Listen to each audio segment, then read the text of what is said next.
Part 2. The Science of Deduction. We met next day as he had arranged, and inspected the rooms at number 221B, Baker Street, of which he had spoken at our meeting. They consisted of a couple of comfortable bedrooms and a single large airy sitting room, cheerfully furnished and illuminated by two broad windows. So desirable in every way were the apartments, and so moderate did the terms seem when divided between us, that the bargain was concluded upon the spot, and we at once entered into possession. That very evening I moved my things round from the hotel, and on the following morning Sherlock Holmes followed me with several boxes and portmanteaus. For a day or two we were busily employed in unpacking and laying out our property to the best advantage. That done, we gradually began to settle down and to accommodate ourselves to our new surroundings. Holmes was certainly not a difficult man to live with. He was quiet in his ways, and his habits were regular. It was rare for him to be up after 10 at night, and he had invariably breakfasted and gone out before I rose in the morning. Sometimes he spent his day at the chemical laboratory, sometimes in the dissecting rooms, and occasionally in long walks, which appeared to take him into the lowest portions of the city. Nothing could exceed his energy when the working fit was upon him. But now and again a reaction would seize him, and for days on end he would lie upon the sofa in the sitting room, hardly uttering a word or moving a muscle from morning to night. On these occasions I have noticed such a dreamy, vacant expression in his eyes that I might have suspected him of being addicted to the use of some narcotic, had not the temperance and cleanliness of his whole life forbidden such a notion. As the weeks went by, my interest in him and my curiosity as to his aims in life gradually deepened and increased. His very person and appearance were such as to strike the attention of the most casual observer. In height, he was rather over 6 feet, and so excessively lean that he seemed to be considerably taller. His eyes were sharp and piercing, save during those intervals of torpor to which I have alluded, and his thin, hawk-like nose gave his whole expression an air of alertness and decision.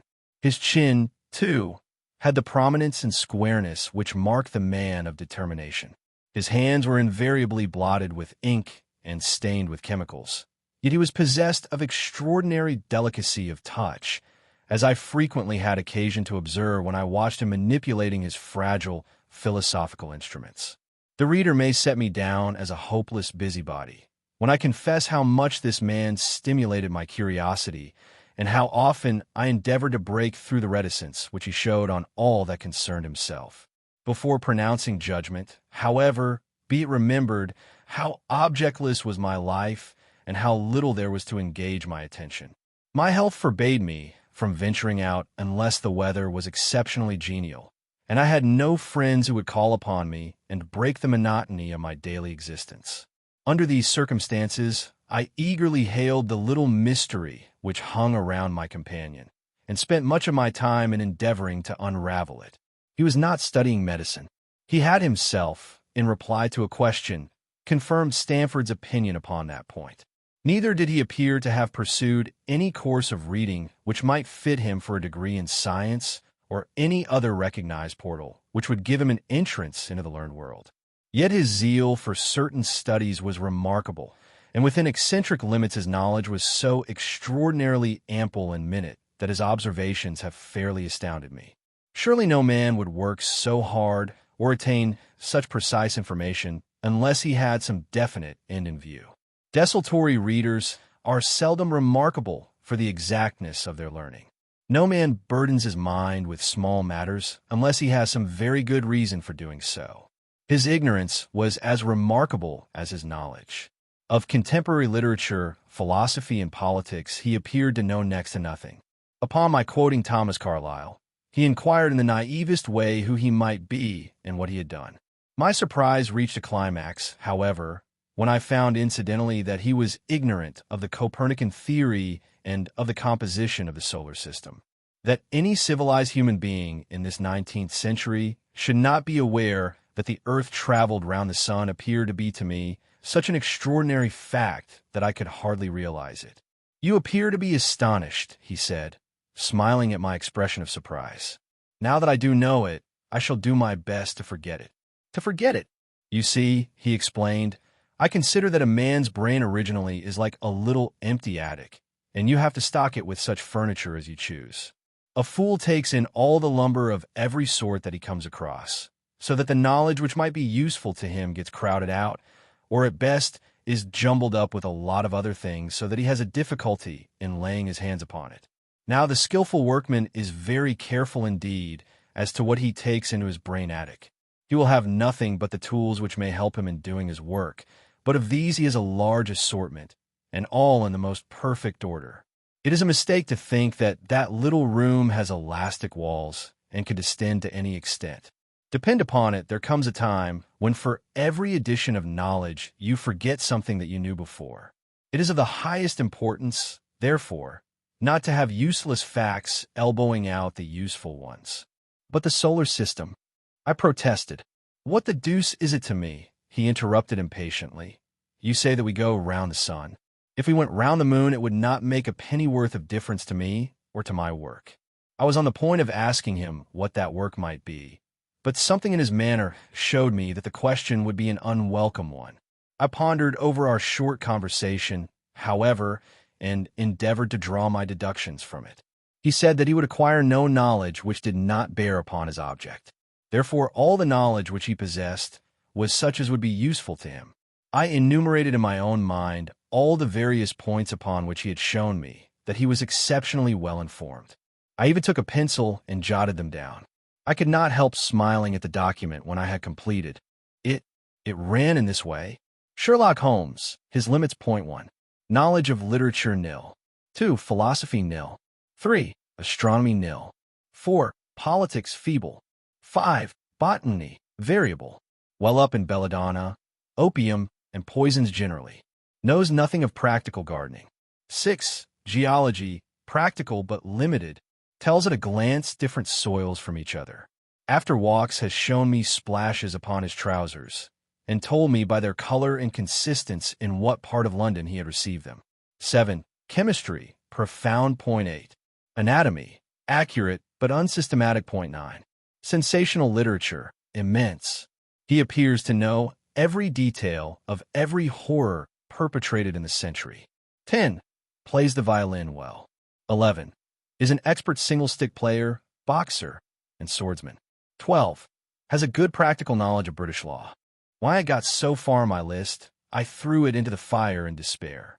If I can only find what the fellow is driving at by reconciling all these accomplishments and discovering a calling which needs them all, I said to myself, I may as well give up the attempt at once. I see that I have alluded above to his powers upon the violin. These were very remarkable, but as eccentric as all his other accomplishments. That he could play pieces, and difficult pieces, I knew well, because at my request he has played me some of Mendelssohn's Lieder and other favorites. When left to himself, however, he would seldom produce any music or attempt any recognized air. Leaning back in his armchair of an evening, he would close his eyes and scrape carelessly at the fiddle which was thrown across his knee. Sometimes the chords were sonorous and melancholy. Occasionally they were fantastic and cheerful. Clearly they reflected the thoughts which possessed him. But whether the music aided those thoughts, or whether the playing was simply the result of a whim or fancy, was more than I could determine. I might have rebelled against these exasperating solos had it not been that he usually terminated them by playing in quick succession a whole series of my favorite airs as a slight compensation for the trial upon my patience.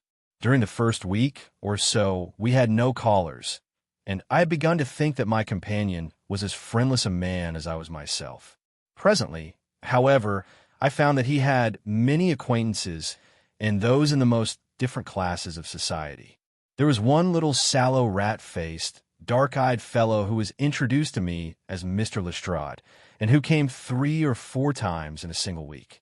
One morning a young girl called, fashionably dressed, and stayed for half an hour or more. The same afternoon brought a gray-headed, seedy visitor, looking like a Jew peddler, who appeared to me to be much excited, and who was closely followed by a slipshod elderly woman. On another occasion, an old white-haired gentleman had an interview with my companion, and on another a railway porter in his velveteen uniform. When any of these nondescript individuals put in an appearance, Sherlock Holmes used to beg for the use of the sitting room, and I would retire to my bedroom. He always apologized to me for putting me to this inconvenience. "I have to use this room as a place of business," he said, "and these people are my clients." Again, I had an opportunity of asking him a point-blank question, and again my delicacy prevented me from forcing another man to confide in me. I imagined at the time that he had some strong reason for not alluding to it, but he soon dispelled the idea by coming round to the subject of his own accord.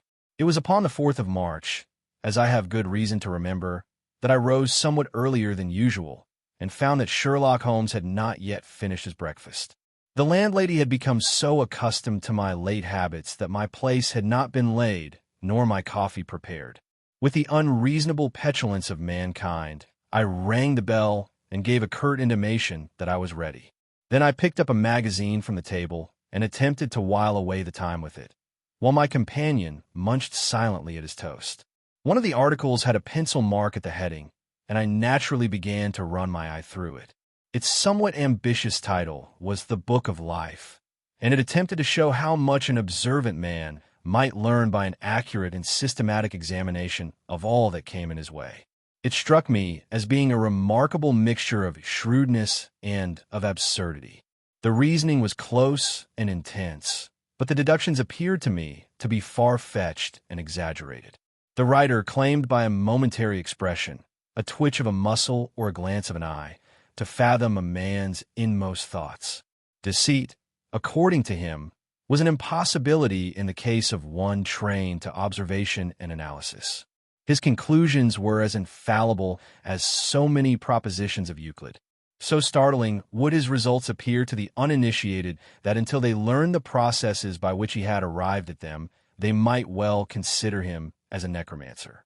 "From a drop of water," said the writer, "a logician could infer the possibility of an Atlantic or a Niagara without having seen or heard of one or the other. So all life is a great chain, the nature of which is known whenever we are shown a single link of it. Like all other arts, the science of deduction and analysis is one which can only be acquired by long and patient study, nor is life long enough to allow any mortal to attain the highest possible perfection in it. Before turning to those moral and mental aspects of the matter which present the greatest difficulties, let the inquirer begin by mastering more elementary problems. Let him, on meeting a fellow mortal, learn at a glance to distinguish the history of the man and the trade or profession to which he belongs. Puerile as such an exercise may seem, it sharpens the faculties of observation and teaches one where to look and what to look for. By a man's fingernails, by his coat sleeve, by his boot, by his trouser knees, by the callosities of his forefinger and thumb, by his expression, by his shirt cuffs, by each of these things a man's calling is plainly revealed. That all united should fail to enlighten the competent inquirer in any case is almost inconceivable. What ineffable twaddle! I cried, slapping the magazine down on the table. I never read such rubbish in my life. "What is it?" asked Sherlock Holmes. "Why, this article," I said, pointing at it with my egg spoon as I sat down to my breakfast. "I see that you have read it since you have marked it. I don't deny that it is smartly written. It irritates me, though. It is evidently the theory of some armchair lounger who evolves all these neat little paradoxes in the seclusion of his own study. It is not practical. I should like to see him clapped down in a third-class carriage on the Underground and asked to give the trades of all his fellow travelers. I would lay 1,000 to 1 against him." "You would lose your money," Sherlock Holmes remarked calmly. "As for the article, I wrote it myself." "You?" "Yes, I have a turn both for observation and for deduction. The theories which I have expressed there, and which appear to you to be so chimerical, are really extremely practical. So practical that I depend upon them for my bread and cheese." "And how?" I asked involuntarily. "Well, I have a trade of my own. I suppose I'm the only one in the world. I'm a consulting detective, if you can understand what that is. Here in London, we have lots of government detectives and lots of private ones. When these fellows are at fault, they come to me, and I manage to put them on the right scent. They lay all the evidence before me, and I am generally able, by the help of my knowledge of the history of crime, to set them straight. There's a strong family resemblance about misdeeds, and if you have all the details of 1,000 at your finger ends, it is odd if you can't unravel the 1,000 at first. Lestrade is a well-known detective. He got himself into a fog recently over a forgery case, and that was what brought him here. And these other people, they're mostly sent on by private inquiry agencies. They're all people who are in trouble about something and want a little enlightening. I listen to their story, they listen to my comments, and then I pocket my fee. But do you mean to say, I said, that without leaving your room, you can unravel some knot which other men can make nothing of, although they have seen every detail for themselves? Quite so. I have a kind of intuition that way. Now and again a case turns up which is a little more complex. Then I have to bustle about and see things with my own eyes. You see, I have a lot of special knowledge which I apply to the problem and which facilitates matters wonderfully. Those rules of deduction laid down in that article which aroused your scorn are invaluable to me in practical work. Observation with me is second nature. You appear to be surprised when I told you, on our first meeting, that you had come from Afghanistan. You were told, no doubt. Nothing of the sort. I knew you came from Afghanistan. From long habit, the train of thoughts ran so swiftly through my mind that I arrived at the conclusion without being conscious of intermediate steps. There were such steps, however. The train of reasoning ran. Here is a gentleman of a medical type, but with the air of a military man. Clearly an army doctor, then. He has just come from the tropics, for his face is dark, and that is not the natural tint of his skin, for his wrists are fair. He has undergone hardship and sickness, as his haggard face says clearly. His left arm has been injured. He holds it in a stiff and unnatural manner. Where in the tropics could an English army doctor have seen much hardship and got his arm wounded? Clearly in Afghanistan. The whole train of thought did not occupy a second. I then remarked that you came from Afghanistan, and you were astonished. It is simple enough as you explain it, I said, smiling. You remind me of Edgar Allan Poe's Dupin. I had no idea that such individuals did exist outside of stories. Sherlock Holmes rose and lit his pipe. No doubt you think that you are complimenting me in comparing me to Dupin, he observed. Now, in my opinion, Dupin was a very inferior fellow. That trick of his of breaking in on his friend's thoughts with an apropos remark after a quarter of an hour's silence is really very showy and superficial. He had some analytical genius, no doubt, but he was by no means such a phenomenon as Poe appeared to imagine. Have you read Gaboriau's works? I asked. Does Leckett come up to your idea of a detective? Sherlock Holmes sniffed sardonically. Leckett was a miserable bungler, he said in an angry voice. He had only one thing to recommend him, and that was his energy. That book made me positively ill. The question was how to identify an unknown prisoner. I could have done it in 24 hours. Leckett took 6 months or so. It might be made a textbook for detectives to teach them what to avoid. I felt rather indignant at having two characters whom I had admired treated in this cavalier style. I walked over to the window and stood looking out into the busy street. This fellow may be very clever, I said to myself, but he is certainly very conceited. There are no crimes and no criminals in these days, he said querulously. What is the use of having brains in our profession? I know well that I have it in me to make my name famous. No man lives or has ever lived who has brought the same amount of study and of natural talent to the detection of crime which I have done. And what is the result?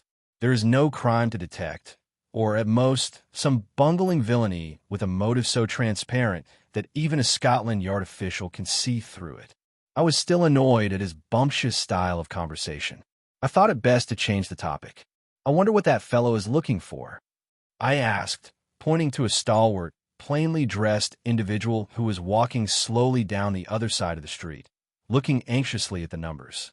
He had a large blue envelope in his hand and was evidently the bearer of a message. You mean the retired sergeant of Marines, said Sherlock Holmes. Brag and bounce, thought I to myself. He knows that I cannot verify his guess. The thought had hardly passed through my mind when the man whom we were watching caught sight of the number on our door and ran rapidly across the roadway.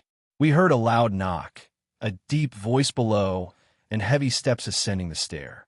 "For Mr. Sherlock Holmes," he said, stepping into the room and handing my friend the letter. Here was an opportunity of taking the conceit out of him. He little thought of this when he made that random shot. "May I ask, my lad," I said in the blandest voice, "what your trade may be?" "Commissionaire, sir," he said gruffly. "Uniform away for repairs." "And you were?"